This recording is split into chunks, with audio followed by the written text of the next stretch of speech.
Come in, Quentin. Do you read me? Hey, Jimmy, how you doing? I'm doing great.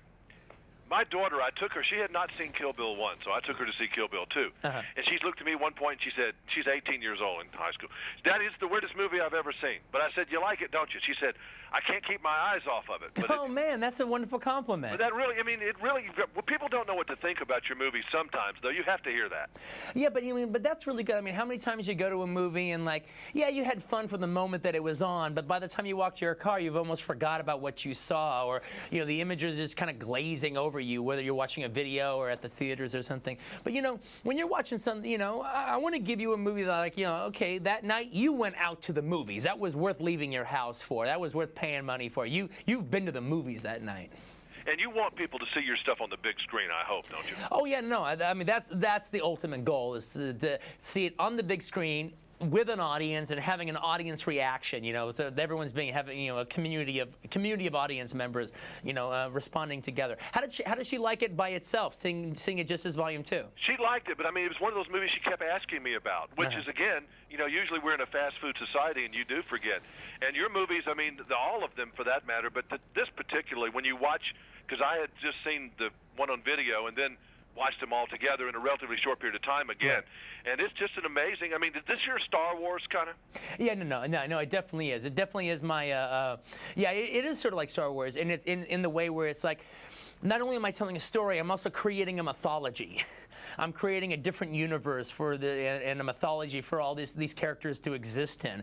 To me, that's one of the structural things about splitting the movie up between Volume 1 and Volume 2, is Volume 1 sets up all that mythology, all right, and treats them like those kind of characters. And then Volume 2, you get to know the people more, all right, and starts answering all the questions left open from Volume 1. But now in Volume 2, now you already know the mythology, so we don't have to set that up anymore. You know, Volume 2, they keep talking about the Hattori Hanzo sword. Well, you know what that is now. Is this your Sergeant Pepper? I mean, you have so much of your life tied up in this movie. I mean, how do you change the gears and move on? You've still got some more Kill Bill to do, I guess, somewhere. You're doing the DVD and that kind of thing. But yeah. When do you turn off Kill Bill and move on? I'll be turning off Kill Bill when I do the next movie I do. But you know what?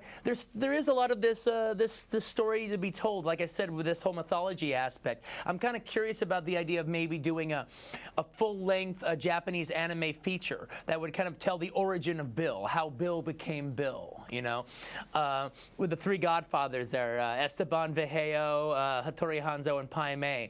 I could also do some adventures, like in a graphic novel thing, like what Frank Miller does with the Sin City stories, you know, about the adventures of the Deadly Vipers or something.